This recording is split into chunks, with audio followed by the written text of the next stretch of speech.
जबरदस्त जीत पर बात करने के लिए मेरे साथ खास मेहमान जुड़ रहे हैं, किसी परिचय के मोहताज नहीं है। आम आदमी पार्टी के डॉक्टर कुमार विश्वास। और कुमार, एक वो पुरानी कहावत है कि भगवान जब देता है छप्पर फाड़ कर देता है।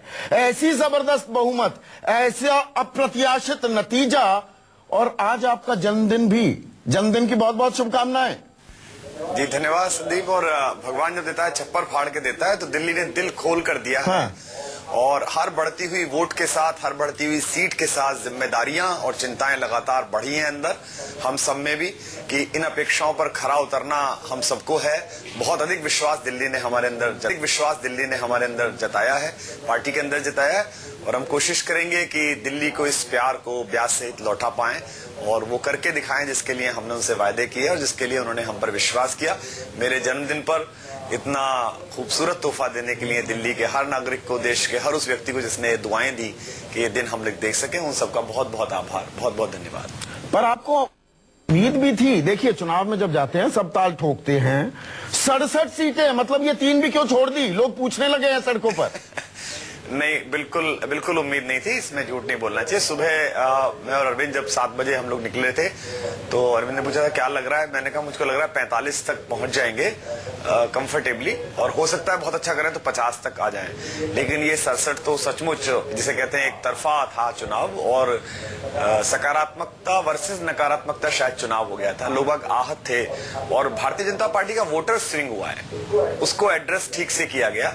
चुनाव के आखिरी 25 दिन में, 30 दिन में मेरी भूमिका ऐसी काम के लिए थी कि मैं जो सच्चा राष्ट्रवाद का जो वोटर है, जो नेशनलिज्म समझता है, उसको मैं संबोधित करूं और उसको बता पाऊं कि भारतीय जनता पार्टी क्या कर रही है और हम सचमुच में क्या कर रहे हैं। और इतनी सारी रैलियां हुई, इतने सारे रोड शो हुए, टीवी इंटरेक्शंस हुए, और मुझे पार्टी ने जो भूमिका दी थी, मैं पूर्ण काम अनुभव करता हूं। मैंने जिन जिन सीटों पर बड़ी बड़ी सभाएं की थी, उन सब में मुझे लग रहा है कि काफी मार्जिन हमारा निकला। अरविंद ने तो बहुत अद्भुत मेहनत की, सभी ने बहुत मेहनत की, कार्यकर्ताओं ने। और ये उम्मीद तो नहीं थी 67 की, इसलिए ज्यादा उम्मीदें हैं तो ज्यादा जिम्मेदारियां। पर ये सिर्फ मेहनत तक सीमित नहीं रहता है ना, ऐसा रिजल्ट आए कुमार। सिर्फ मेहनत से काम नहीं चलता है, रणनीति भी, क्या मुद्दे उठाने हैं। इमेज मेकओवर भी हुआ। आप लोग एक क्रांतिकारी नथुने फुलाकर, पिछली दफा मुझे याद है आप आक्रामक तेवर अख्तियार करते थे, इस बार आप मुस्कुराते हुए विनम्रता की मूर्ति भी बने। ये सोच समझकर किया आपने? लोगों का मन भांप लिया था क्या आपने? नहीं, पूरे चुनाव में लगभग 5 या 6 मौके ऐसे आए जब बहुत क्राइसिस था। तब हम सब लोग चूंकि पास थे और लगातार जुड़े हुए थे, तो उस समय काम आया। मुझे याद है कि जब पहली बार किरण जी को प्लॉट किया गया सीएम कैंडिडेट के तौर पर, तो ये नहीं तय हो पा रहा था कि कौन रिएक्शन कैसे दे। तो एक निर्णय मैंने लिया अपनी ओर से, और मैंने कहा कि भाई ये जनता को बताना पड़ेगा कि जो मूल आंदोलन जन लोकपाल का रामलीला मैदान से शुरू हुआ था, उसके बेसिक फंडामेंटल्स जो थे, जिनके पीछे किरण जी खड़ी हुई थी, हमारी बड़ी बहन, वो उससे डिच कर रही है सीएम पद की प्रत्याशा में। तो मैंने 2 पंक्तियां लिखी, और आप लोगों ने काफी मेरी आलोचना भी की। कई मीडिया हाउसेस ने मेरी भाषा के ऊपर भी सवाल उठाया, जबकि मैंने सिर्फ 2 पंक्तियां लिखी थी। फिर बीच में हमारे ऊपर कुछ स्टिंग दिखाए गए जो बिल्कुल फर्जी थे। पिछली बार की तरह, जैसे पहले एक स्टिंग दिखाया गया था, वो महिला जिस बहन ने पैसे दिए थे वो कनाडा से तुरंत आई, उसने तुरंत मीडिया का सामना करा। ऐसे 5-7 बहुत क्रूशियल वक्त आए।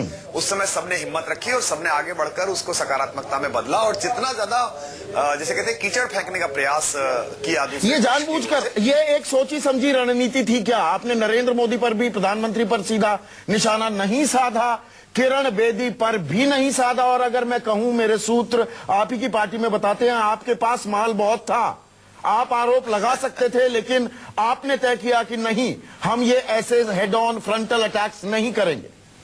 ये तो आपने देखा होगा, हम पहले दिन से किसी के ऊपर व्यक्तिगत टिप्पणी नहीं करते हैं। मुझे बड़ा दुख भी हुआ था जब एक वीडियो को बिना सुने भारतीय जनता पार्टी के वरिष्ठतम नेता और किरण जी मेरे खिलाफ एफआईआर कराने चले गए, और दोपहर तक जब आप लोगों ने वीडियो दिखाया तो उसमें देखा कि मैंने कुछ नहीं कहा है, मैं केवल भाजपा पे चर्चा कर रहा था। लेकिन हम लोगों ने उससे अपना मनोबल नहीं खोया, और हमने कहा जनता के सामने सच्चाई धीमे धीमे जाएगी। और आप, ये कोई रणनीति नहीं थी, आप ये भी मानिएगा कि पॉलिटिकल डिस्कोर्स में, इस राजनीतिक पाठ्यक्रम में हमने एक कक्षा उत्तीर्ण की है, तो निश्चित रूप से कुछ और सवाल हल करने हमको आ गए हैं। और हमें उम्मीद है कि जनता के सहकार से, आप लोगों की दृष्टि से, क्योंकि आप लोग भी आईना है, कहीं भी हल्का सा भी दाग लगा दिखाई दे, कुछ भी हो तो हमें दिखाते रहिए, बताते रहिएगा। परिमार्जन और परिशुद्धि की संभावनाएं बनी रहे, तो राजनीति की सदा नीरा गंगोत्री सदा स्वच्छ रहेगी, ऐसा मेरा विश्वास। नहीं, यहाँ पर सिर्फ मीडिया की बात नहीं है, हम तो आपका पीछा छोड़ेंगे ही नहीं। कुमार, लेकिन जी। सड़क पर आम आदमी, देखिए जो आपको ये जीत मिली है ना, और आप मुझसे भी बेहतर समझते हैं, लेकिन मुझे जो सेंस मिली है, एक ओनरशिप ली है आम आदमी ने कि ये मेरी पार्टी है। ये अरविंद केजरीवाल, कुमार विश्वास, आशुतोष, संजय सिंह, आशीष खेतान, इनकी पार्टी नहीं है। आम आदमी कह रहा है मेरी पार्टी है, मेरी पार्टी है, वो जीती है। तो ये जिम्मेदारी का भी एहसास हो रहा है क्या इस जीत में? बहुत ज्यादा। और आपने देखा होगा कि अरविंद जब पहली बार आज बोले बाहर आकर, तो उन्होंने कहा कि स्केरी है। मैं अंदर से काफी चिंतित हूं इसको लेकर। और अभी हम जब लोग लौट रहे थे तो उसने मुझसे यही कहा कि दोनों तरफ, सरकार में भी और संगठन में भी, जिम्मेदारियां बहुत सोच समझ के निभानी पड़ेंगी। क्योंकि जो हमारा, जिसे आप कह रहे हैं ना, जो अपनी विजय में सहभागिता मान रहा है जो आम आदमी, अगर उनसे जिम्मेदारी का बोध करा पाए कि उसकी भी सरकार है, उसे इतना पारदर्शी बना पाए सरकार को, तो होगा। 5 वर्ष है, मुझे लगता है बिना हबड़ा दबड़ी किए, बिना बहुत ज्यादा हाथ पैर फैलाए, धीमे से अच्छी नियत के साथ हम काम करेंगे तो एक अच्छे गवर्नेंस का मॉडल हम प्रतिद्वंदी के रूप में प्रस्तुत कर सकेंगे। और भारतीय राजनीति को एक नई बात और सीखने को धीमे धीमे मिल रही है, जो लुप्त हो गई, जो पहले थी अब नहीं है, कि विपक्ष का मतलब विरोध नहीं है। ये भी दिल्ली ने सिखाया है देश की बाकी पार्टियों को। विपक्ष का मतलब है कि एक पक्ष के बारे में आप ऐसा सोचते हैं जो विपरीत जाता है। इसका मतलब ये नहीं कि आप बिल्कुल ही विरोध करेंगे। केंद्र से भी हम उम्मीद करते हैं, प्रधानमंत्री जी का फोन आया, हमको अच्छा लगा, और हम उम्मीद करते हैं कि केंद्र भी, चूंकि वो कब चाय पीने जा रहे हैं अरविंद? भारत का अरविंद कब चाय पीने जा रहे हैं नरेंद्र मोदी के यहाँ? अभी तय नहीं हुआ कि चाय पर चर्चा कब होगी, लेकिन उन्होंने बधाइयां दी। तो अरविंद ने कहा कि जैसे ही मुझको समय मिलता है मैं आता हूं आपसे मिलने, और उन्होंने भी कहा कि आप आइए, चाय पर बैठते हैं। तो मन की बात भी होगी क्या? मन की बात भी होगी? मन की बात तो निश्चित एक रूप से होगी। संबोधन हो जाए ना, एक नहीं, प्रधानमंत्री नरेंद्र मोदी और दिल्ली के भावी मुख्यमंत्री अरविंद केजरीवाल की भी मन की बात हो जाए। नहीं, अगर प्रधानमंत्री ऐसा चाहेंगे, जैसा उन्होंने विदेशी मेहमान के साथ किया या अपने साथ कहते हैं, अगर प्रधानमंत्री सर्वोच्च कार्यकारी प्रधान है भारत के, और सारे 29 प्रदेश जो है वो अंततः उनके संरक्षण में है, केंद्र की सरपंच, आम आदमी पार्टी तैयार है ना? आप लोग तैयार है मन की बात के लिए? हम तो आपको पता है कि हम कभी भी संदीप जी ये नहीं सोचते कि डायलॉग से भागा जाए, संवाद से भागा जाए। वो तो किरण जी हमारी बड़ी बहन थी, उन्होंने कहा कि हम तो असेंबली में ही बात करेंगे, बाहर बात ही नहीं करेंगे। तो जनता ने इसको स्वीकार नहीं किया। जनता ने नहीं संवाद। अब आपने दूसरी बार किरण बेदी का जिक्र कर दिया, मैं छेड़ना नहीं चाह रहा था ये मसला। बड़ी बहन आप बता रहे हैं किरण बेदी को।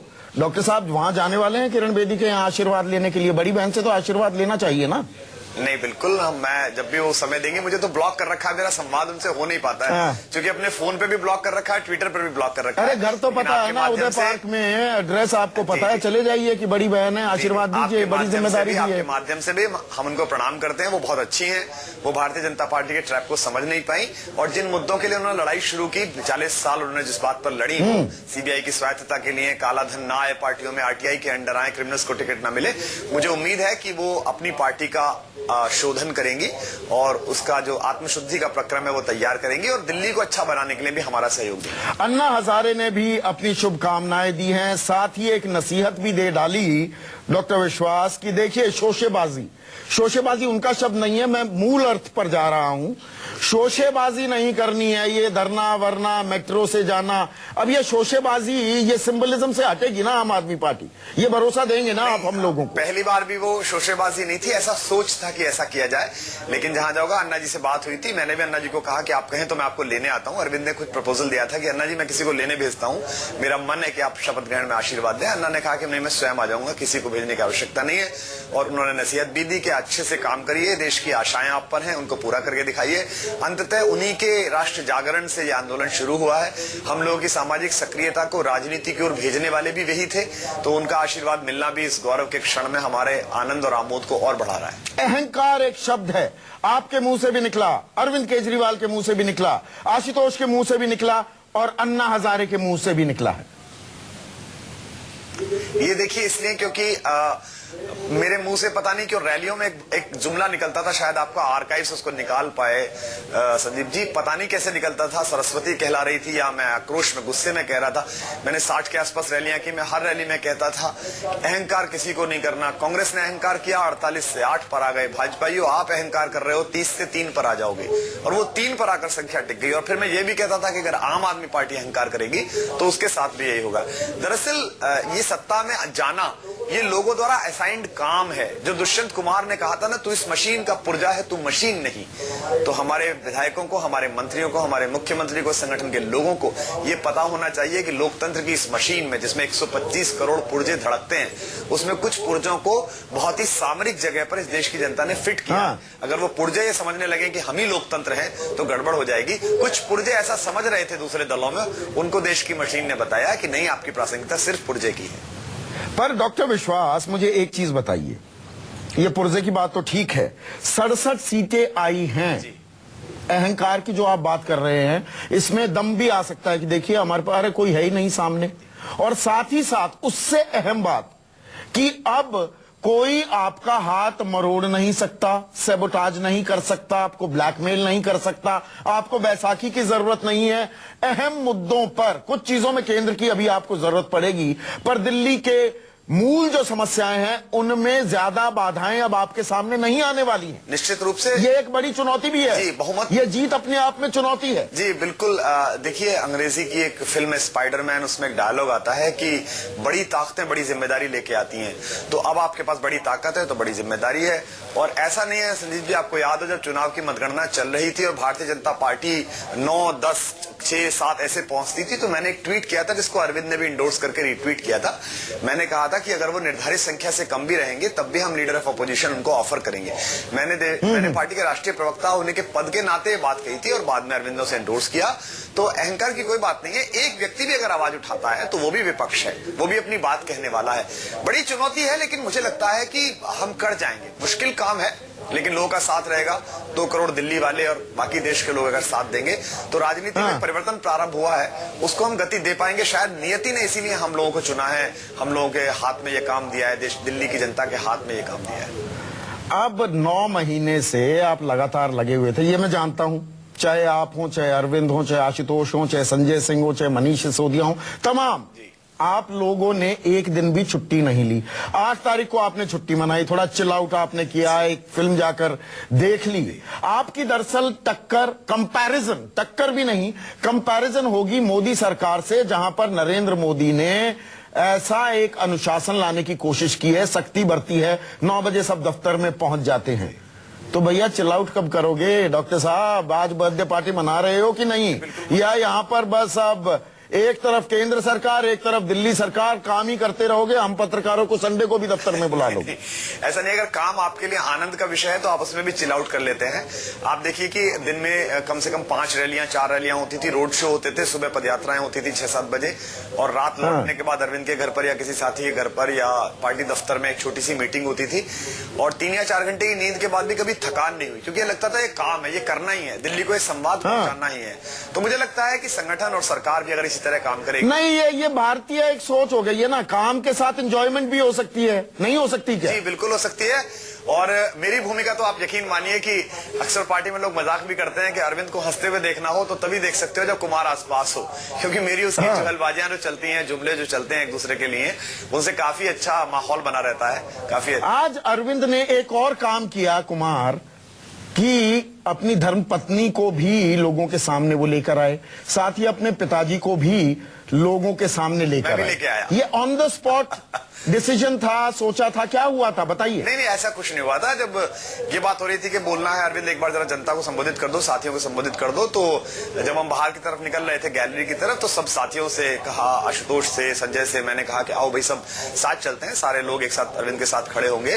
तो अरविंद ने भाभी जी से कहा कि सुनीता आओ चलते हैं, और मेरी पत्नी वहां खड़ी थी तो उनको भी कहा कि मंजू आप लोग भी आओ, और अपने पापा जी से भी कहा आ गए। और वहां इम्प्रैम्प्टू उसने जो बोला, जो उनको लगा होगा, हमारे भी दिमाग में ये नहीं आया कि पहले कभी भाभी जी जो है वो सार्वजनिक रूप से सामने नहीं आई है, लेकिन वो बहुत अच्छा था, कार्यकर्ताओं को भी बहुत अच्छा लगा। और ये सत्य भी है कि उसकी और हमारी सबकी शक्ति के पीछे आपकी भी, अगर परिवार से आपको वो सामर्थ्य ना मिले, वो सहयोग ना मिले, सहकार ना मिले तो बहुत मुश्किल होता है। तो उनको भी बहुत प्रणाम कि उन्होंने अपनी नौकरी के साथ साथ जो वो सुबह उठती हैं, सारा ध्यान रखती हैं, देर रात तक की मीटिंग में चाय पिलाना सबको, चूंकि अरविंद के यहाँ तो कोई हेल्पिंग एड भी नहीं है। आप लोग तो अपने घर में ही मेहमान बने हुए थे ना? जी, घर में ही। परिवार वालों की तो बहुत बड़ी भूमिका है जो कुछ हुआ है। जी बिल्कुल, घर में आप एक सीधा सवाल कुमार, ये बताइए, होते थे सोने वाले, 20-20 लोग खाने वाले, पता ही नहीं चलता। हाँ, थोड़ा वक्त की कमी है। मेरा सीधा सवाल ये, Z+ सिक्योरिटी लेंगे अरविंद केजरीवाल, अब वो हमारा मुख्यमंत्री पहले से बनने जा stand रहे हैं। है, संदीप जी, हम किसी प्रकार की सुरक्षा में विश्वास नहीं रखते, वो अरविंद पहले भी कहते रहे हैं। एक चीज होती है क्राउड मैनेजमेंट। हम चाहते हैं कि दिल्ली की पुलिस या उत्तर प्रदेश की पुलिस या जहां भी मूव करें, वो थोड़ा क्राउड मैनेजमेंट करे, क्योंकि कई बार उत्साह बहुत अधिक होता है और मुख्यमंत्री के पास या मंत्रियों के पास समय की भी उतनी सीमा होती है कि वो अपना काम ज्यादा से ज्यादा समय कर सकें, लेकिन सुरक्षा किसी प्रकार की कोई नहीं लेगा। तो आप अपना बर्थडे कैसे मनाने वाले हैं? आज शाम हमें को- तो न्योता भेजा नहीं, अभी तो जीत में ही लगे रहेंगे। नहीं, बस अब थोड़ी देर के लिए हम लोग निकलने वाले हैं। 1 घंटे का थोड़ा सा आराम था, लेकिन तभी लोग मिलने वाले हैं। आपसे सिर्फ संवाद हो पाया, आप अकेले चैनल है जिससे संवाद हो पा रहा है, आपकी सौम्यता और सहजता, सद्भाव और मैत्री के नाम पर। और आज शाम को घर पर सभी साथी भोजन कर रहे हैं, अरविंद, मनीष, संजय, सारे दोस्त परिवार के साथ मेरे घर पर। चूंकि मेरा जन्मदिन है, संयोग से आज इतना अच्छा गिफ्ट दिल्ली ने दिया है, साथियों ने दिया है, तो घर पर खाना वाना बनाया गया है, सब लोग यहाँ पर खाना खाएंगे। आप भी आमंत्रित हैं। चलिए, यही तो न्योता चाह रहा था। जी, आइए, बहुत बहुत शुक्रिया डॉक्टर कुमार विश्वास, धन्यवाद। और बधाई जन्मदिन की भी, और इस जबरदस्त जीत पर। बहुत बहुत ये थी एक्सक्लूसिव बातचीत आम आदमी पार्टी के डॉक्टर कुमार विश्वास के साथ। दिल्ली की महान जनता